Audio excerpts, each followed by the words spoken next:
Hi മക്കളെ, എല്ലാവർക്കും സ്വാഗതം സൈലന്റ് ലേണിംഗിലോട്ട്. അപ്പോൾ ഞാനിന്ന് വന്നിരിക്കുന്നത് നമുക്ക് ഏറ്റവും ഇമ്പോർട്ടൻ്റ് ആയ ചാപ്റ്റർ ആണ് ലോസ് ഓഫ് മോഷൻ എന്ന് പറയുന്നത്. നമുക്കറിയാം 2017 ഈ ചാപ്റ്ററിൽ നിന്ന് 12 മാർക്കിനും 2018 8 മാർക്കിനും 2019 5 മാർക്കിനുമാണ് ക്വസ്റ്റ്യൻ ചോദിച്ചത്. 2019 കുറച്ച് കുറവായിരുന്നു വെയിറ്റേജ്. എന്നാലും ഞാൻ പറയുന്നു 2023 നിങ്ങൾക്ക് ഈ ചാപ്റ്ററിൽ നിന്നും 8 മുതൽ 10 മാർക്ക് വരെ ചോദ്യം നമുക്ക് ക്വസ്റ്റ്യൻ പ്രതീക്ഷിക്കാവുന്നതാണ്.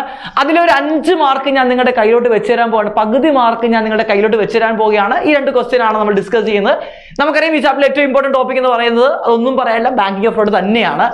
പിന്നെ അവിടെ നിന്നും കുറേ ക്വസ്റ്റ്യനൊക്കെ അവിടെ നിന്നൊക്കെ നമുക്ക് ചോദിക്കാം. കുറച്ച് കുഞ്ഞു ക്വസ്റ്റ്യൻസ് ഒക്കെ ചോദിക്കാൻ സാധ്യതയുള്ള ഒരു ചാപ്റ്റർ കൂടിയാണ് ലോസ് ഓഫ് മോഷൻ എന്ന് പറയുന്നത്. അപ്പോൾ നമുക്ക് നേരെ ക്വസ്റ്റ്യനിലോട്ട് കടക്കാം. എല്ലാവർക്കും സ്വാഗതം. ഒരിക്കൽ കൂടി ഒന്നാമത്തെ ക്വസ്റ്റ്യൻ. എടാ നോക്കടാ, ഒരു മൂവ് ചെയ്തുകൊണ്ടിരിക്കുന്ന ഒരു ബസ്സിൽ നിന്നും ഒരാൾ എന്ത് ചെയ്തു? ചാടി പുറത്തിറങ്ങി.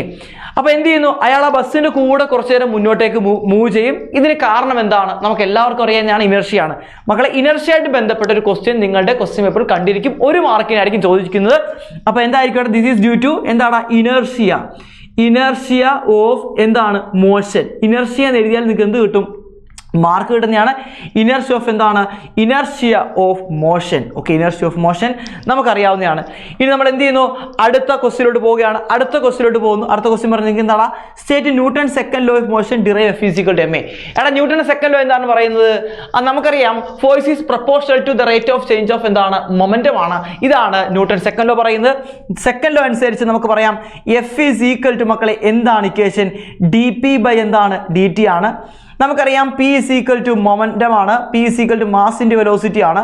അപ്പോൾ നമുക്ക് എന്ത് എഴുതാൻ പറ്റുമോടാ? F = d by dt of mv എന്ന് എഴുതാനായിട്ട് സാധിക്കും. നമുക്ക് എമ്മിനെ പുറത്തെടുത്ത് കഴിഞ്ഞാൽ m ഇൻറ്റു dv/dt എന്ന് എഴുതാം. dv/dt എന്ന് വെച്ചാൽ rate of change of velocity ആണ്. നമുക്കറിയാം rate of change of velocity എന്ന് പറയുന്നത് ആക്സിലറേഷൻ ആണ്. അപ്പോൾ നമുക്ക് എന്ത് കിട്ടി? F = ma കിട്ടി. റെഡി അല്ലടാ മക്കളെ? ഇനി അടുത്തൊരു ക്വസ്റ്റ്യൻ നോക്കിയേ. ഒരു ന്യൂമറിക്കൽ ക്വസ്റ്റ്യൻ ആണ്. A shell of mass 0. ഒരു ഷെല്ലിൻ്റെ മാസ് തന്നിട്ടുണ്ട്. അതായത് ഒരു ബുള്ളറ്റിൻ്റെ മാസാണ് തന്നിരിക്കുന്നത്. ഗണ്ണിൻ്റെ മാസ് തന്നിട്ടുണ്ട്. അതേപോലെ തന്നെ the muzzle speed of the ഷെല്ലിൻ്റെ അല്ലെങ്കിൽ ബുള്ളറ്റിൻ്റെ സ്പീഡ് തന്നിട്ടുണ്ട്. What is a recoil speed of the gun? അപ്പോൾ തന്നിരിക്കുന്ന ഡേറ്റ നമുക്ക് എന്ത് ചെയ്യാം? ഒന്ന് എടുത്തെഴുതാം. ബി ക്വസ്റ്റ്യൻ ആണ്. Mass of the gun 100 kg ആണ്. 100 kg ആണ് mass of the gun. 100 kg ആണ്. മാസ് ഓഫ് ദി ബുള്ളറ്റ് എന്ന് പറയുന്നത് 0.020 ആണ്. 0.02 കിലോഗ്രാം ആണ്. ദെൻ അതിനുശേഷം muzzle speed of the shell. Muzzle speed of the shell എന്ന് വെച്ചാൽ ഷെല്ലിൻ്റെ സ്പീഡ് സ്മോൾ v ആണ്. അത് തന്നിരിക്കുന്നത് 80 m/s ആണ്. 80 m/s ആണ്. മക്കളെ, കണ്ടുപിടിക്കേണ്ടത് ക്യാപിറ്റൽ V ആണ്. നമുക്ക് എല്ലാവർക്കും ഇക്വേഷൻ അറിയാം. മൈനസ് കുഞ്ഞമ്മ കുഞ്ഞു v ഡിവൈഡ് ബൈ വല്യമ്മയാണ്. Is equal to minus small m എന്ന് പറയുന്നത് എത്ര മക്കളെ? 0.02 ആണ്. വെലോസിറ്റി എന്ന് പറയുന്നത് 80 ആണ്. ക്യാപിറ്റൽ M എന്ന് പറയുന്നത് എത്രയാണ്? 100 ആണ്. എങ്കിൽ നമുക്ക് പറയാൻ പറ്റും 0 നമുക്ക് വെട്ടിക്കളയാം. ഇവിടെ നമുക്കിത് വെട്ടിയാൽ 0.8 എന്ന് കിട്ടും. ഇവിടെ നമ്മൾ ചെയ്ത് കഴിഞ്ഞാൽ നമുക്ക് 16 എന്ന് കിട്ടും. 3 സ്ഥാനം മറ്റ് കുത്തിട്ട് കഴിഞ്ഞാൽ 0.016 m/s. അപ്പോൾ ഇങ്ങനെ ഒരു ന്യൂമറിക്കൽ ക്വസ്റ്റ്യൻ നിങ്ങൾക്ക് പ്രതീക്ഷിക്കാം. അല്ലെങ്കിൽ ഇമ്പൾസ് മൊമെന്റം റിലേഷൻ ഉണ്ട്.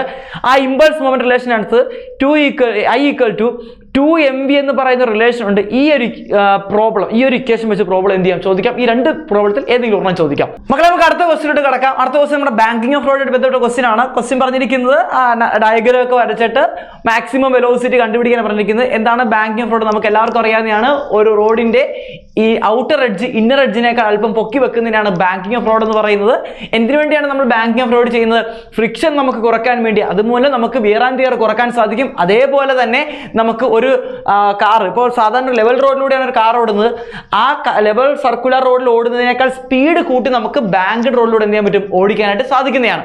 ഓക്കെ, ഇനി നമുക്ക് അതിന്റെ ഡയഗ്രമും അതേപോലെ ഡെറിവേഷൻ വളരെ പെട്ടെന്ന് ഞാൻ എന്ത് ചെയ്യാം നിങ്ങൾക്ക് പറഞ്ഞുതരാം. എല്ലാവരും ശ്രദ്ധിച്ചിരിക്കുക. അപ്പോൾ ബാങ്ക് ഓഫ് റോഡ് ഒക്കെ ഇവിടെ പറഞ്ഞിട്ടുണ്ട്. ഇതാണ് നമ്മുടെ ആക്ച്വലി ബാങ്ക് ഓഫ് റോഡ്. ഈ റോഡ് ഇങ്ങനെ കറങ്ങിത്തിരിഞ്ഞ് ഇങ്ങനെ വരുന്നതാണ്.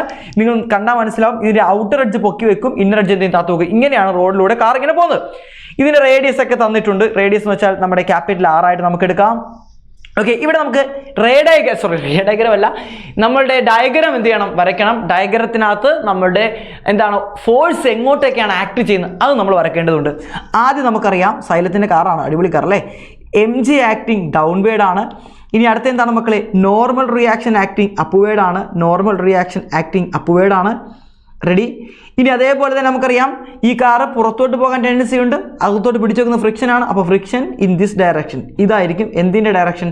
നമ്മുടെ ഫ്രിക്ഷൻ്റെ ഡയറക്ഷൻ. റെഡി അല്ലേടാ? ഇപ്പോൾ നിങ്ങൾ നോക്കിയാൽ മനസ്സിലാവും ഇതിൻ്റെ സെൻറ്റർ ഇവിടെ എവിടെയാണ് ഇതിൻ്റെ സെൻറ്റർ അല്ലേ? ഇതിൻ്റെ സെൻറ്ററിലോട്ട് ഇപ്പോൾ ഫോഴ്സ് വല്ലതും ഉണ്ടോ? ഇല്ല. അപ്പോൾ ഇത് ഉറപ്പാണ് ഈ കാർ ഇങ്ങനെ വട്ടം കറങ്ങുന്നുണ്ട് അല്ലേ, റൊട്ടേറ്റ് ചെയ്യുന്നുണ്ട്. അപ്പോൾ ഇതിന് സെൻട്രിപെറ്റൽ ഫോഴ്സ് വേണം. അപ്പോൾ ഇതിന് സെൻട്രിപെറ്റൽ ഫോഴ്സ് കൊടുക്കുന്ന ആരായിരിക്കും? നമ്മൾ നോക്കുവാണെങ്കിൽ ഞാൻ ആ നോർമൽ റിയാക്ഷൻ ഇങ്ങോട്ടേക്ക് റിസോൾവ് ചെയ്യുന്നു. യെസ്, നോർമൽ റിയാക്ഷൻ ഫസ്റ്റ് ഞാൻ ഇങ്ങോട്ട് റിസോൾവ് ചെയ്യുന്നു സെൻറ്ററിലോട്ട്. ഓക്കെ, അപ്പോൾ ഇതേപോലെ ഇങ്ങോട്ടേക്ക് ഞാൻ ഇതിനെ വരക്കുകയാണ്. ഓക്കെ, രണ്ട് കമ്പോണൻ്റ് ആയിട്ട് ഞാൻ നോർമൽ റിയാക്ഷൻ ആദ്യം എന്ത് ചെയ്തു? റിസോൾവ് ചെയ്തു.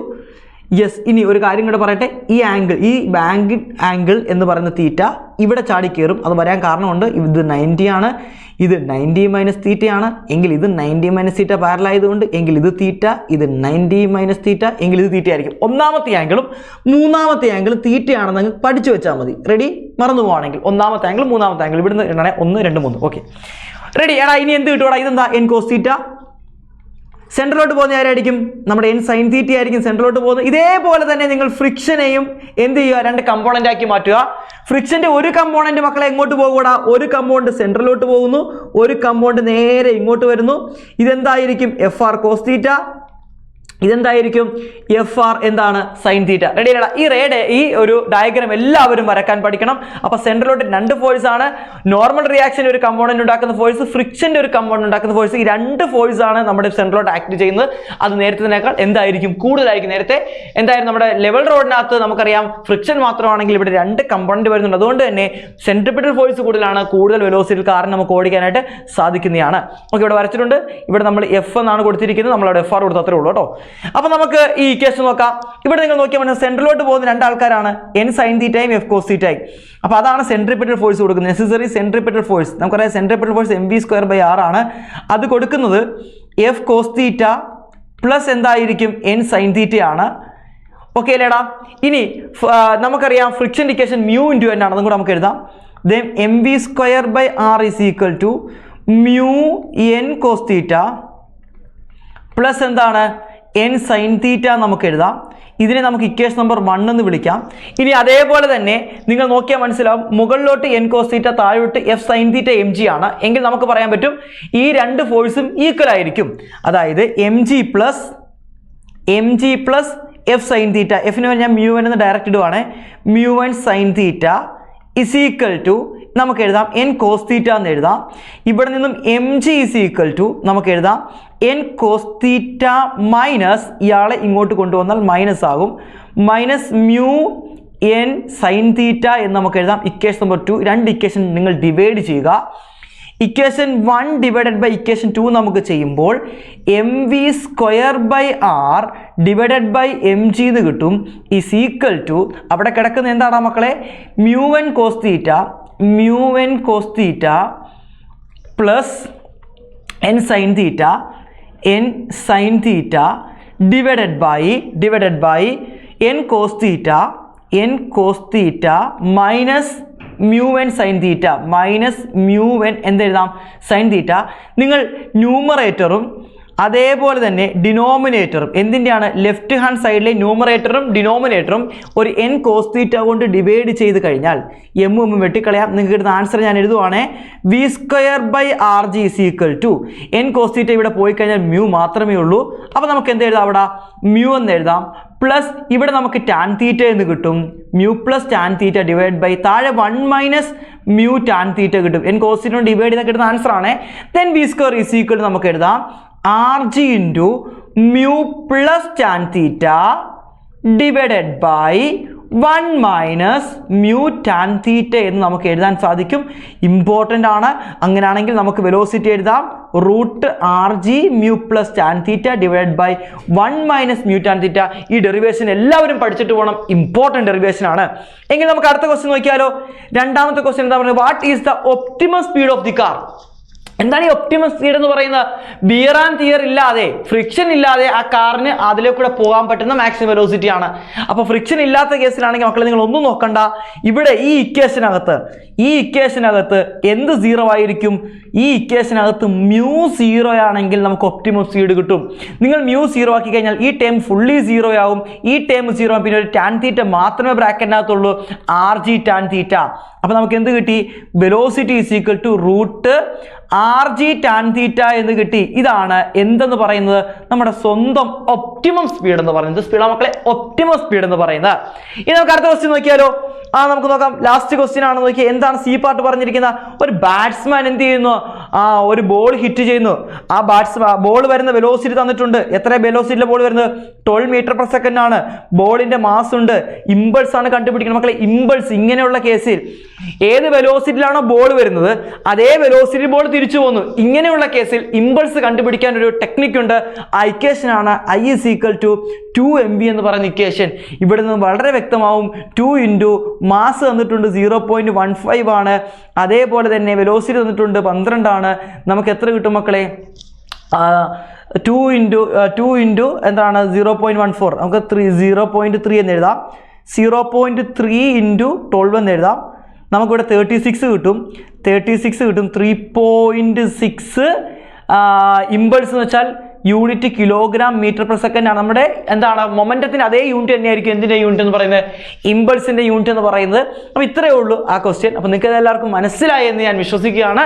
അപ്പോൾ ഇമ്പോർട്ടൻ്റ് ആയിട്ടുള്ള ക്വസ്റ്റ്യൻ ആണ് മക്കൾ. ഇത് ക്വസ്റ്റ്യൻ നിങ്ങൾ പഠിച്ചിട്ട് മാത്രമേ എക്സാം ഹാളിൽ കയറാൻ പാടുള്ളൂ. അപ്പോൾ ഇതേപോലുള്ള വീഡിയോസുമായിട്ട് നമ്മൾ ഇനിയും വരുന്നതായിരിക്കും. മാക്സിമം കൂട്ടുകാരോട് ഷെയർ ചെയ്യുക. വീഡിയോ ഇഷ്ടപ്പെട്ടാൽ കമൻറ്റ് ചെയ്യുക, ലൈക്ക് ചെയ്യുക. ഉടനെ കാണാം, ഇനിയും കാണാം. അപ്പോൾ ബൈ ബൈ.